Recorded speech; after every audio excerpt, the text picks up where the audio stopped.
Did you know that some people believe there are stairs that don't lead anywhere in this world? Stairs that you can take, but you might never come back. It started with a girl named Coralin. Her father, Jamie Begley, remembers her as someone who gave her all to anything she set her mind to. He says it would have been impossible to stop her once she decided on something. He asked himself, what did his daughter decide on? Coralin, it turns out, was deeply into things like tarot cards and crystal balls. Her parents, as long as her grades were good, let her explore. They thought it was just a phase, better than getting mixed up with the wrong crowd, or so they believed. But they didn't grasp how serious she was, or how dangerous it could get. Dangerous how, you might wonder. Well, Jamie shared this story about one time when his daughter just disappeared. Not left home, but truly vanished. He took her deer hunting, hoping for some father-daughter bonding time. It was a cold November day, leaves dead on the ground. They were camped near an old, half-burned cabin on his grandfather's land. Coralin asked if he wanted to see something cool. They went to the cabin, headlamps cutting through the gloom. One staircase was burnt to a crisp, but she used another one, heading all the way up to the attic. She told him to turn around, look at the forest, and turn off his light. He thought it was a prank. After a few minutes of nothing, he turned his own light back on, searching the dusty, rotten cabin for her. But Coralin was gone. He looked everywhere in that creepy attic. He'd given up and gone downstairs when Coralin just walked around the cabin to meet him. She was whistling, looking pleased with herself. And she came from the burned-down side. Jamie, not much of a hunter himself, could only catch a hangover usually, but he knew for sure a 15-year-old girl couldn't have gotten out of that broken-down place without him noticing. When he asked how, she just said, "Oh, I took the night stairs." References to these night stairs even showed up on Coralin's MySpace page. The police, though, they were focused on 3 boys, trying to pin drug charges on them. When Jamie told them about the night stairs, the deputy gave him that look, the one that says, "I think you're crazy." But he did check some abandoned buildings around town, just in case Coralin had fallen and broken her neck. Did Jamie ever try to find the night stairs himself? He opened another beer, then another. He seemed tired, wanting to wrap things up. He never tried, even though he thought the stairs might be involved. Then, a loud creak from the attic of the silent ranch house. Jamie and the interviewer looked at each other. He heard it too. "I'm done answering questions," he finally said. But the question hung in the air. Did he ever try to find them? What happened to Coralin? The creaking grew louder. A sound like something heavy being dragged across floorboards. Jamie's face turned red, his eyes bulging. He stood up, stomping toward the interviewer. "Get out." He slammed the squeaky screen door shut. Coralin's last MySpace posts were about her boyfriend, Andrew Hall. "Hey baby, you looked fine today. I love you. We've eaten at the place tonight. Is 9 okay? Oh, you know it, babe." That place turned out to be an abandoned trailer. They found drug paraphernalia, hair, DNA, evidence of Coralin's presence. It was enough for the police to focus on Andrew Hall and his friends, Jimmy Hoffman and Shah Van Hook. But those earlier exchanges from Coralin's page are more chilling. October 14th, 2008. You guys find the stairs yet? Answer: nope. Moon came through the clouds and Auntie fell on his butt. Then, October 30th. You're ready for your holiday? What do you mean? For all your witchy stuff tomorrow. I know, right? We already proved the stairs are true. Which urban legend you guys want to try next? 4 answers. The interviewer went to prison. An interview was set with Andrew Hall, Coralin's boyfriend, the last person to see her alive. He was serving 20 years for his part in Coralin's death and drug charges. Prison had taken its toll on Andrew. He looked hard-edged, but his skin had a sickly pallor, and his dark eyes held a haunted look. Another reporter: "Huh? It's been a while," Andrew said, his voice dripping with sarcasm. He clearly hated the media. The interviewer, a student named Amber Lee, explained she was just there to give him a chance to tell his side. "My side of the story. You wouldn't believe me if I told you," he replied. He even asked for cigarettes. He confirmed the overdose, the hiding of the body. You can read it all in my confession. Really, it's a great read. Go get yourself a copy. As he was led away, Amber called out, "Just because you plead guilty doesn't mean that you are guilty, Andy." That's not what happened. You aren't the first person I've talked to, and I know about the night stares. Andrew stopped dead. He turned back slowly, as if being dragged against his will. Let me give you a little advice, he said. Forget everything you know about the night stares. Amber pressed. You want to tell me what really happened to Coralin, Andy? He gave a small smile. The fact that you're asking, that you've come this far, means you already know. But why not?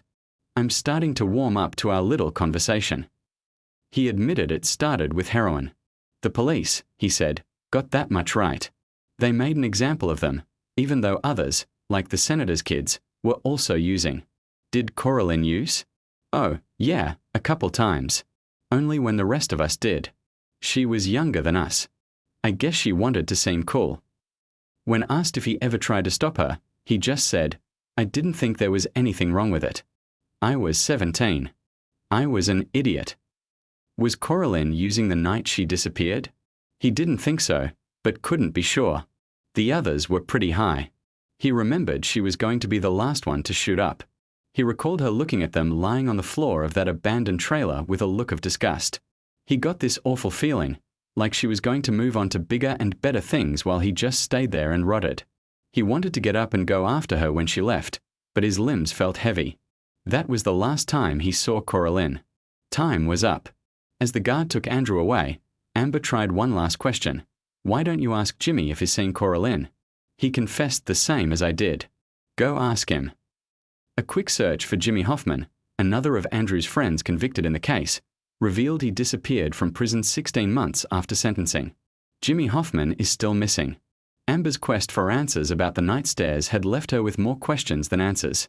So, she asked, have you ever tried to find the night stares? And maybe more importantly, should she? What started as an article about urban legends had become an investigation into a vanished teenage girl and a missing prisoner. She'd started this to build her journalism portfolio, but how far was she willing to take it? Her friends noticed the dark rings under her eyes from late nights researching, the driving across states for interviews.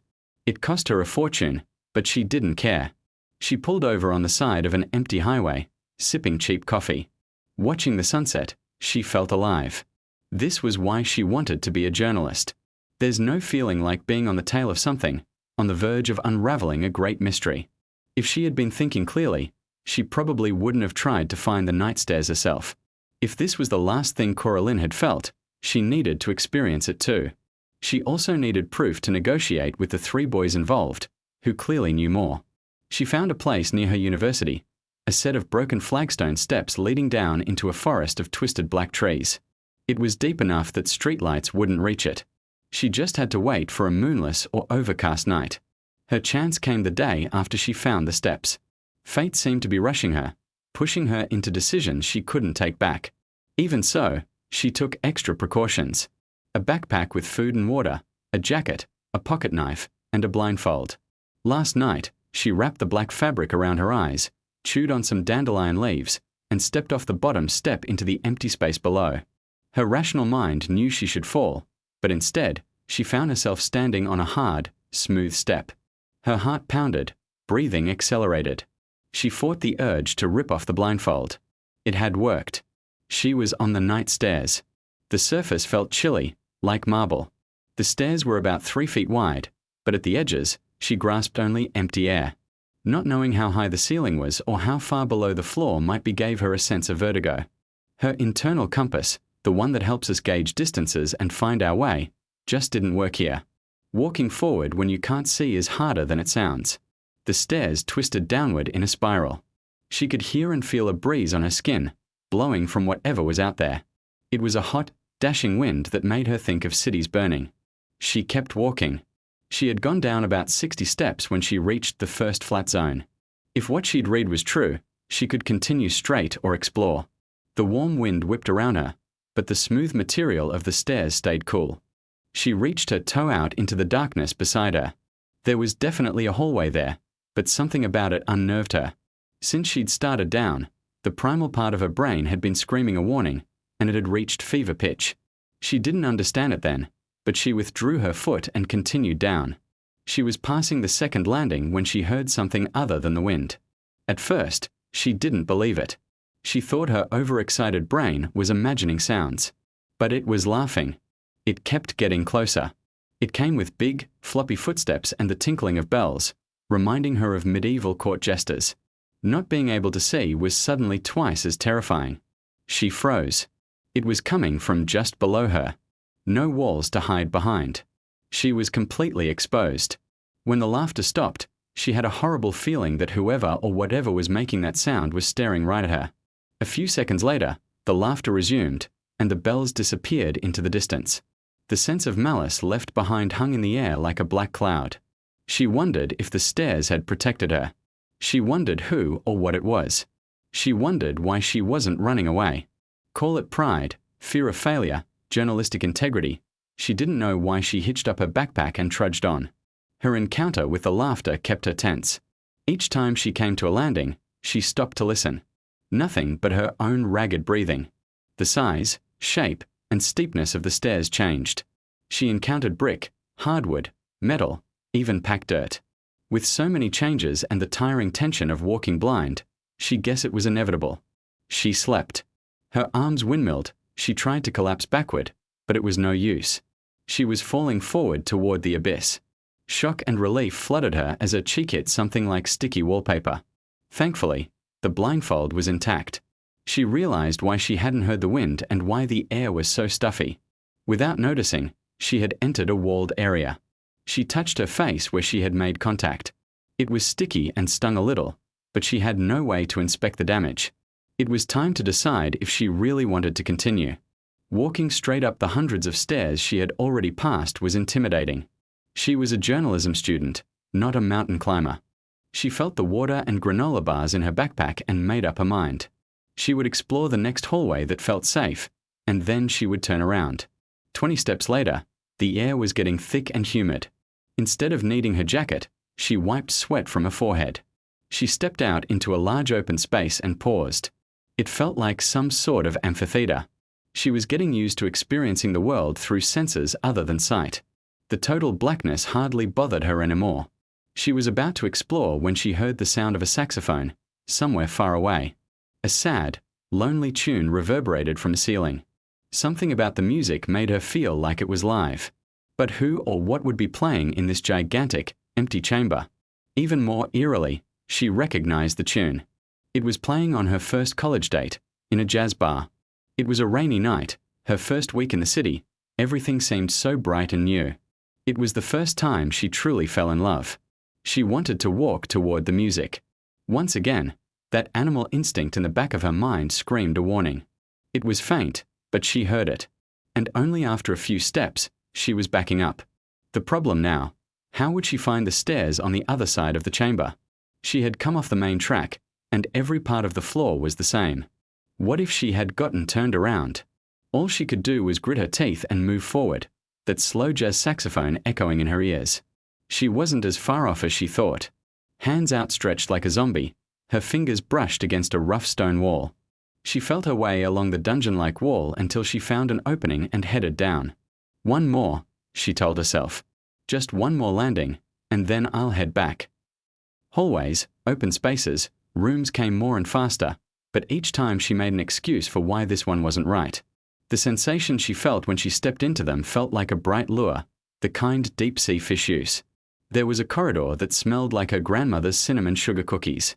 An open space with grass and the sound of sprinklers made her want to run around like a kid. Even a room with soft, clean towels hanging around.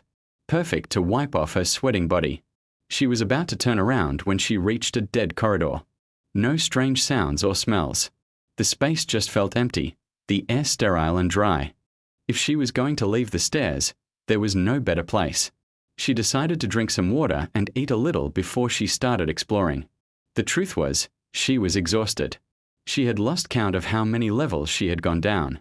The journey back seemed so long, she was afraid to begin it. Something felt wrong as soon as she started drinking. It took a few seconds to realize, if she was drinking water, why did she still hear breathing?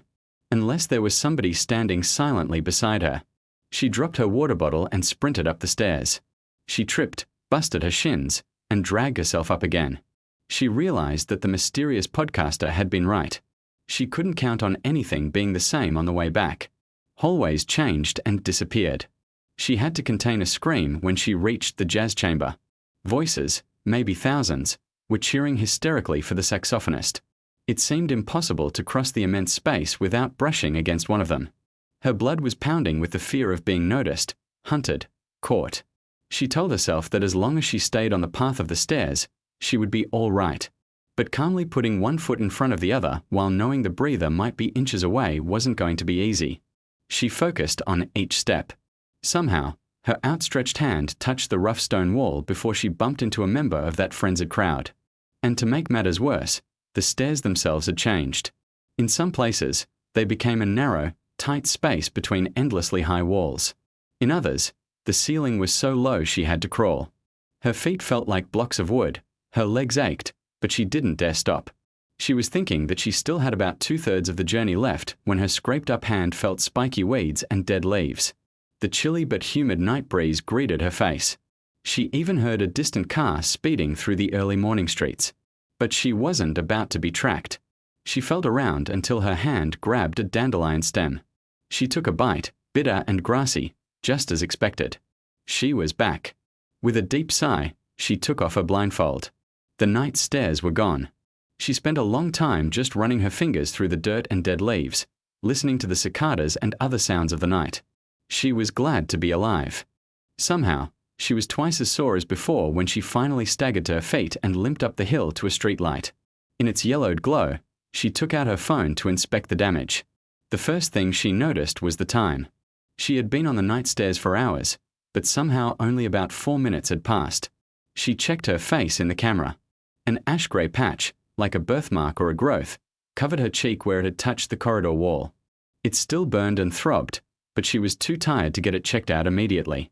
Instead, she started the long journey back to her dorm room, checking for her keys. That was how she found the note sticking out of her pocket. It was written on Hello Kitty stationery, the kind a 15-year-old girl might use. You haven't gone nearly far enough yet. XOXO Akora. When she finally got back to her dorm room, her legs were trembling. She was sticky with sweat, and a weird grey growth covered her entire right cheek. But she had the information she had been searching for. The night stairs exist. They caused the disappearance of Coralin Begley and probably countless others. She envied her roommate, who was dozing contentedly. Her own fight-or-flight response was still on high alert, and she knew she wouldn't be sleeping. Instead, she took her laptop and the data she had assembled to the laundry room and planned her next steps. An incredibly large number of people around Coralin appeared to have knowledge of the night stairs. Jimmy Hoffman had probably used them to escape prison. Both Coralin's father, Jamie, and her boyfriend, Andrew, became evasive or hostile when questioned. That left Shah Van Hook, the one member of Coralin's trio of friends she hadn't spoken to. According to the original court decision, Sean had the least involvement. He was released early for good behavior in 2015. After that, his trail went cold. She found Sean's mother's phone number. Yeah, Mrs. Van Hook. Yeah, what do you want? Amber explained she was a journalism student and wanted to interview Sean. Look, lady, Sean don't come around here no more. He don't even call himself Sean no more. He goes by Moe Do or some full thing. He lives with those hippies down in Black Rock. That name sounded familiar. Her dad was second-generation Korean, and she knew what it meant, Mystic Way. Could it be a reference to the night stairs? A quick Google search turned up the Black Rock Spiritual Retreat Center, a 4-hour drive away. She had found her next lead. The diverse group of people who began Black Rock had wanted a remote, untouched location. As far as Amber was concerned, they had found it. She followed the signs from the state route to a forest road, then to dirt tracks that seemed to go on forever. An endless maze of pine trees and jagged cliffs beneath a grey sky. A simple gate announced her arrival. She parked and pulled a brass bell. Someone appeared almost immediately. A cheerful young woman with a shaved head and orange robes came bounding out. Sunshine, she introduced herself. Amber explained she was a journalism student interested in visiting.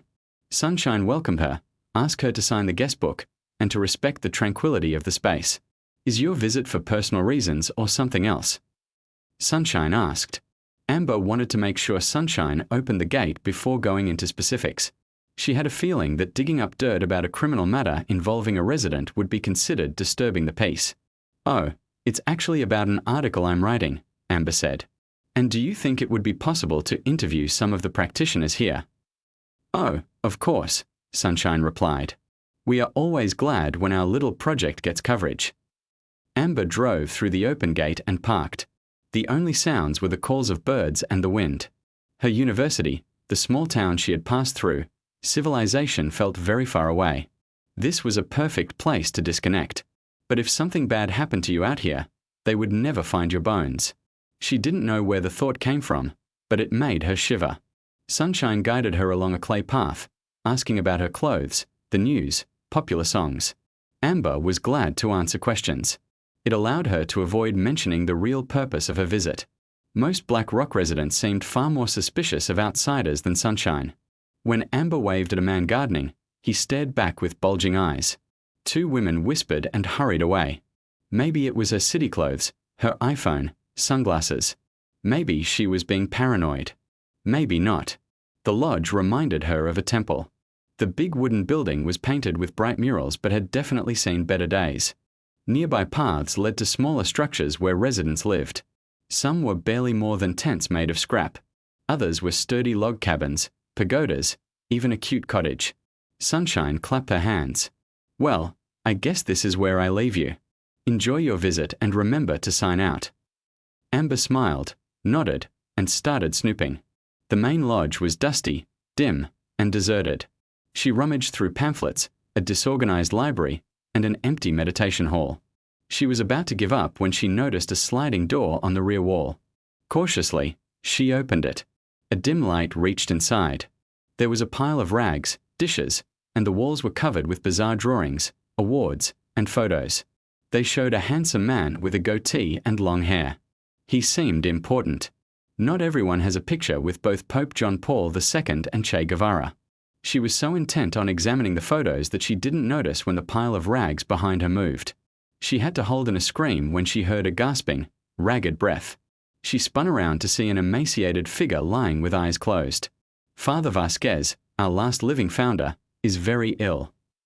She got out of there so fast she almost slammed into a tanned, muscular, and very naked man standing in the doorway. Oh, I'm sorry. Excuse me. Visiting Father Vasquez. He chuckled. That old man's got one foot in the grave.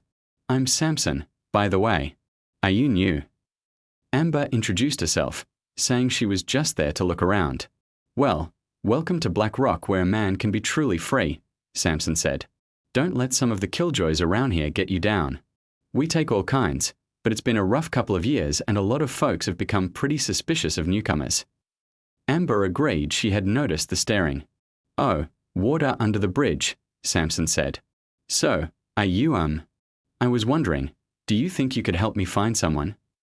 Well, as long as they want to be found, he replied. He goes by Moo, I think. Oh, him down there by the creek, Samson pointed. And Samson, I don't mean to pry, but it seems like you don't like him very much. Do you mind telling me why? Samson glared at the cabin he'd indicated. His eyes held a storm of dark emotions. Live and let live, I guess. See you around.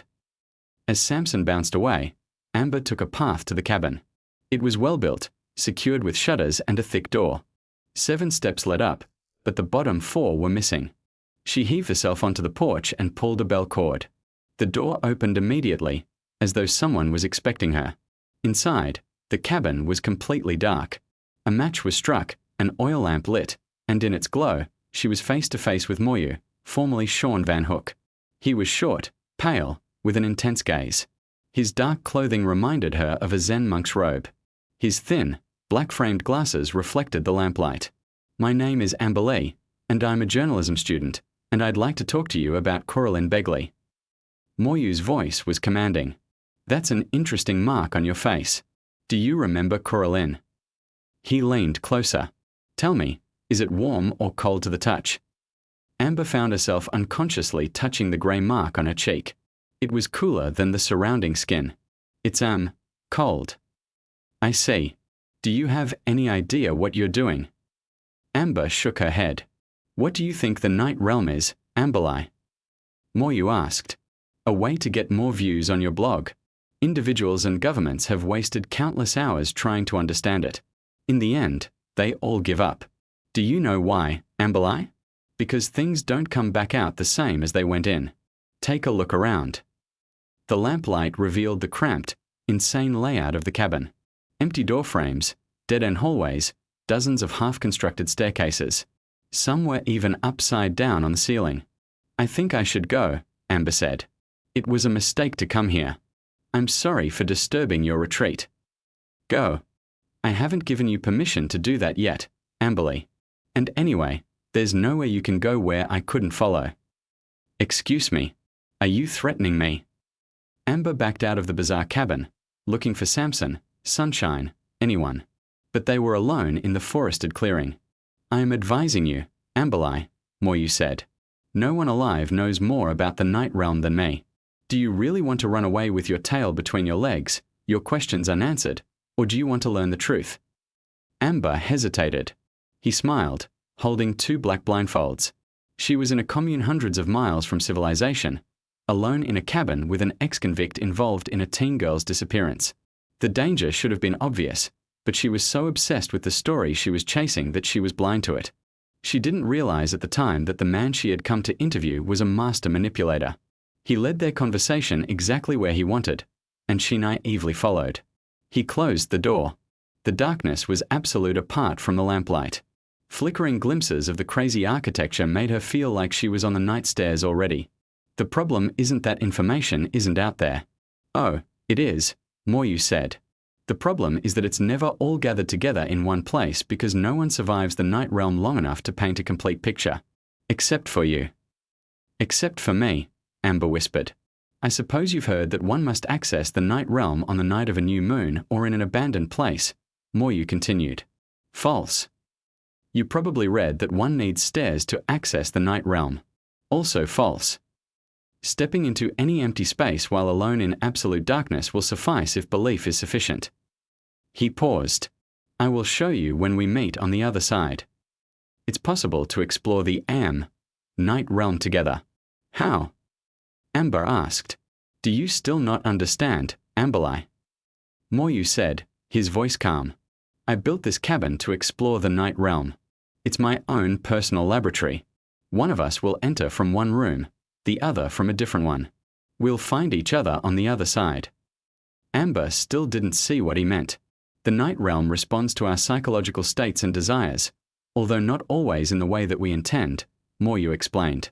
If you make finding me your focus, and I do likewise, it shouldn't take long for us to meet. Now faced with the possibility of returning, Amber wasn't sure she wanted to, especially not with this man. The thing is, I don't exactly feel safe going back there. Of course, the night realm is unsafe, Moyu said smoothly. But there are precautions we can take. For example, we must not speak while in the night realm. Speaking draws unwanted attention. Instead, we'll identify each other by touch. When I think I found you, I'll grab your arm and trace my name on your skin with my finger. You will do the same to me. That way, we'll know that we found each other and not something else. You're not understanding. I'm not doing this. You don't have a choice, Moyu stated, his tone chilling. That mark on your face is bigger today than it was yesterday, and tomorrow it will be bigger still. You'll soon notice other less pleasant changes as well. The solution is waiting in the night realm. Amber touched her face. He had struck a nerve. The mark already seemed to grow each time she glanced in a mirror. How do I get rid of this thing? She whispered. I'll tell you when we return, not before, Moyu said. He opened a wooden box and took out some shriveled, evil-looking mushrooms. Here, these will be our guide back. Eat one and then scatter a few on the steps as you descend. Don't worry, they're normal forest mushrooms. I dried them myself. He waited. Amber realized she would have to fake it. She grabbed a handful of mushrooms, but also collected a few splinters of loose straw. She slipped some straw into her mouth, pretended to chew, and made a disgusted face. Moyu seemed satisfied. Remember that taste? Here, take this blindfold. I'll remove myself to a corridor and prepare myself. You will step into the night realm first. Any of these half staircases or drop-off halls should do nicely. See you on the other side. With that, He stood and disappeared through a sliding door. Amber was left in total darkness, alone, except for her breathing. She had mere minutes to come up with a plan. She slipped the mushrooms into a pocket, tied on the blindfold, and felt for stairs. She scattered bits of straw along each step, took a deep breath, and stepped off into the abyss. Maybe it was the non-traditional method, or her own nervous state, but the night realm felt different. The air was stuffy, unmoving, the darkness heavier. She took a few tentative steps. The stairs were steep, close together, and wet. It would be easy to slip. But that didn't matter. It was time to put her plan into action. She turned around and sprinted back the way she had come. If she was lucky, she would exit where he had entered, giving her a few moments to investigate and escape. The night stairs, however, weren't cooperating. It was as though the place resented such a brief intrusion. Instead of 3 steps, she found herself climbing 10, 20, 40. She passed only a single landing. She could feel the cross breeze of corridors, and as soon as she set foot on it, a horrible sound of rustling wings, like millions of insects, erupted. She clamped her hands over her mouth and staggered blindly until she found the stairs. But the more anxious she grew, the steeper and more treacherous they became. She found herself climbing what was basically a slick, uneven ladder. Thinking of what Moyu had said, she forced herself to calm down and focus. She visualized the dark, empty room and herself stepping onto the hollow stairs. Her heart rate slowed. The stairs leveled out. She felt a familiar texture beneath her feet and stooped to taste some straw, just as she remembered. It had taken her 4 steps to leave and over 100 to come back. She removed the blindfold, though it was still pitch black. She turned on her phone's light and went straight for the wooden boxes. Some held dried beans, pots, other necessities. Another held books. Inside the third, she found evidence of a different Moyu, the boy Sean Van Hook had been. Ticket stubs, guitar picks, a photo of 3 teenagers, a pale boy with thick glasses and shoulder-length blonde hair, whose intense stare she recognized. A happier, healthier Andrew Hall, with Coralin Begley nestled affectionately into his shoulder. There was a collection of photos she doubted anyone had access to. Certainly not Jamie Begley or the police. Jimmy Hoffman and Coralin rocking out at band practice. The gang trying, and failing, to do headstands. Coralin learning to skateboard. Coralin in the lunchroom, looking thoughtfully out the window. Something about that last photo rubbed her the wrong way. It looked like it had been taken without Coralin's knowledge. That feeling only got worse when she held up the flashlight and shuffled through more pictures. Coralin's bedroom window at night. A close-up of Coralin's room. In the mirror, she could be seen changing her clothes. These pictures weren't fond memories. They were evidence. Amber snatched them up, but wasn't ready for what she saw underneath. A familiar studded leather belt and a single stained pink sock, just the right size for a teenage foot. That was enough. She got to her feet and moved towards the door. An iron grip closed around her wrist. She swung her flashlight around and found herself face to face with Moyu. All that pretense of mysticism and calm control had disappeared. The angry, ignored teenage boy shone through. Maybe this twisted, rage-filled, pale face was the last thing Coralin Begley ever saw. Maybe it was the last thing Amber would see. She screamed, but he didn't let go. "I think it's time you told me what you're really doing here, Amberly," Moyu hissed. "You can tell me the gentle way or the painful way." Amber wasn't physically strong. She hated working out and had never taken a self-defense class. But she knew in a situation like this, you have to keep screaming, keep struggling, and can't give up. He twisted her arm until she thought it would break. But her exhausting run up the night stairs had given her one advantage. She was covered in sweat. When he tried to put her in a hold, she slipped free and ran for the door. Of course, it was locked. She cried, screamed, beat her fists uselessly against the thick wood.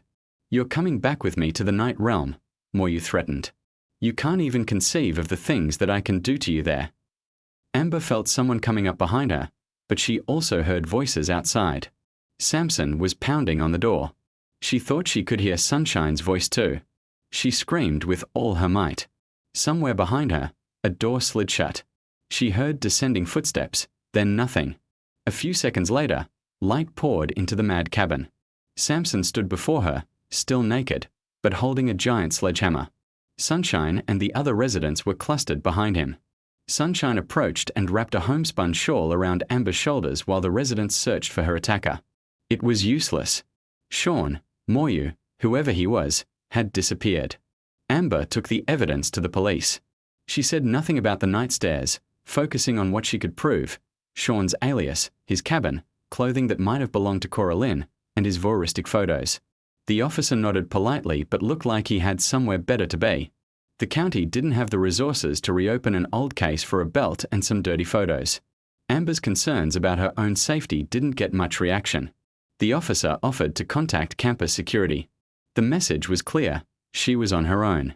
Driving home, Amber thought about Sean's warning: "There's nowhere you can go where I can't follow." Was it just boasting? Or had Sean found a way to exit the night stairs at a different point? She thought about how Coralin's father mentioned she would go into one room and then appear somewhere else. How much had Coralin and her friends learned before her disappearance? Back on campus, Amber asked Emma, a biology student, to run tests on the mushroom Sean had tried to get her to take. Emma was straight-laced and quiet, but when Amber saw her again, Emma looked furious.